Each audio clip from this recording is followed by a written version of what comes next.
Hello there, fellow humans and beings of semi-sentient qualities. My name is Misha, and I happen to be a philosopher. And I have a message, which I'll be reading because I'm too lazy to do it any other way. So bear with me on this. Everything is what it is and isn't what it isn't. There are too many things to get confused like that. The personal bubble is one of the most important aspects of Bushido. I usually find that when someone violates me, my personal bubble, in some way, that they will tend to do it again and again.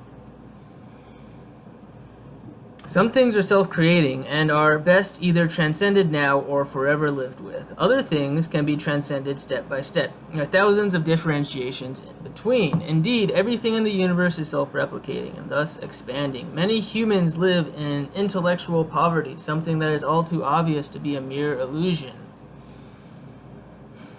It's not for a lack of formal education, but a lack of philosophy that is usually only considered to be reserved for special wise men and women. There is no need to make something formal out of spirituality, rather that it is seen as an aspect of everyday life. That being said, some people prefer the formal. The key to understanding what's wrong with the world lies in the understanding of the mechanism, the beginning of cruelty and ignorance. The beginning is self-contraction. You will find all bad things begin with self-contraction, and that all good things lack it.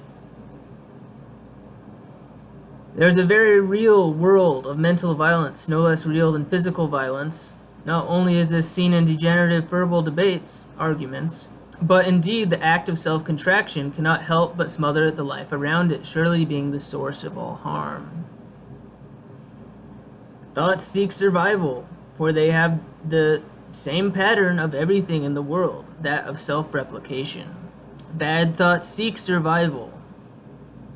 Bad, meaning of clear degeneration and destruction, of course. And good thoughts seek survival, and their nature to benefit all other life forms, even things you wouldn't naturally consider life.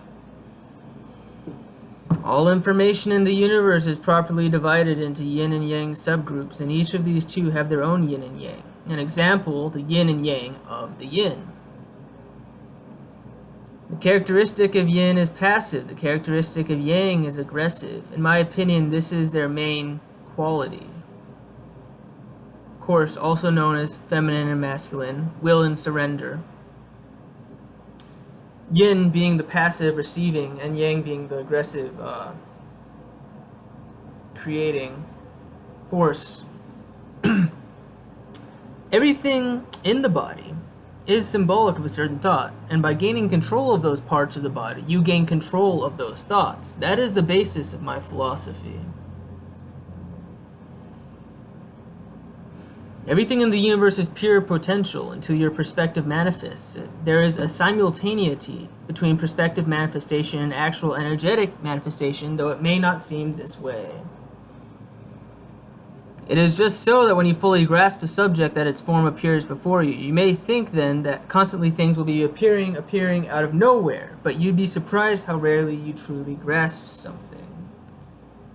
To be clear about this, everything is made of thoughts, and that's obvious. This statue of Krishna started as a thought in somebody's mind.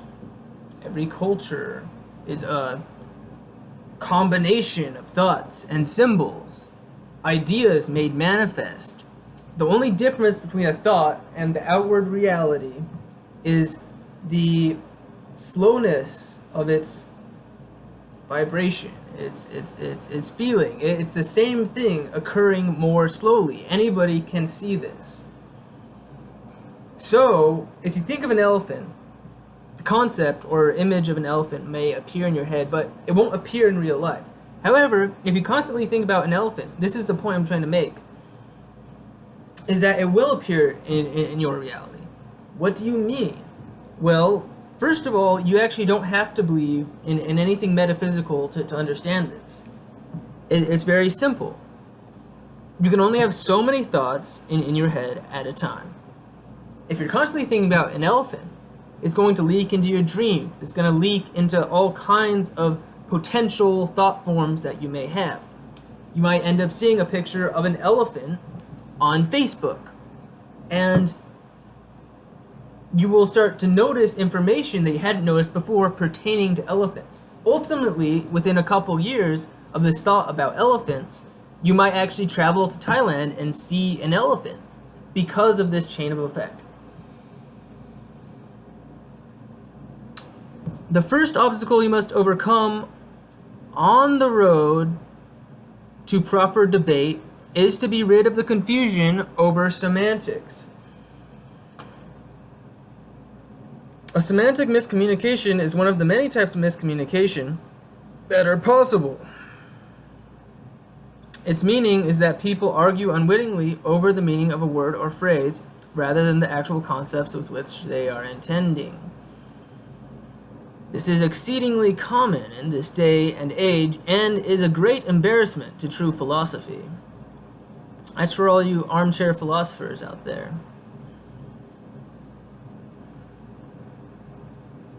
each person is the greatest they can be at one thing. No one else can be as great as them at that thing. So each person is the greatest ever. If you don't know you're the greatest ever, you are living in a state of extreme mental and emotional poverty.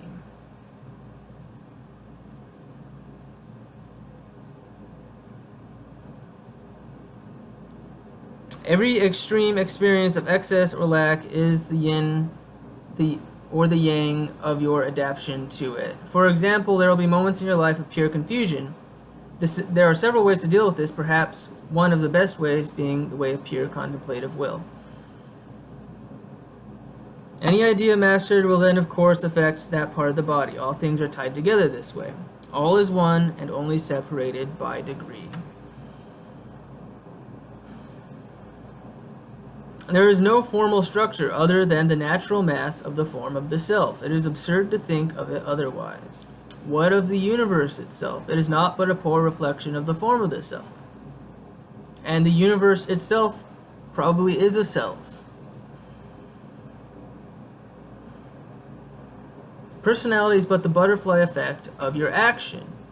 It is the manifestation of the continued impulses of thoughts, an accumulation of the pattern of your habit.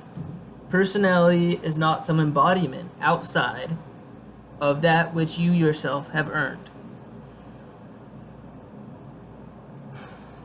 Well, that's all for now. I hope you enjoyed my frantic hermit philosophy. May the way of poetry and wisdom be with you always.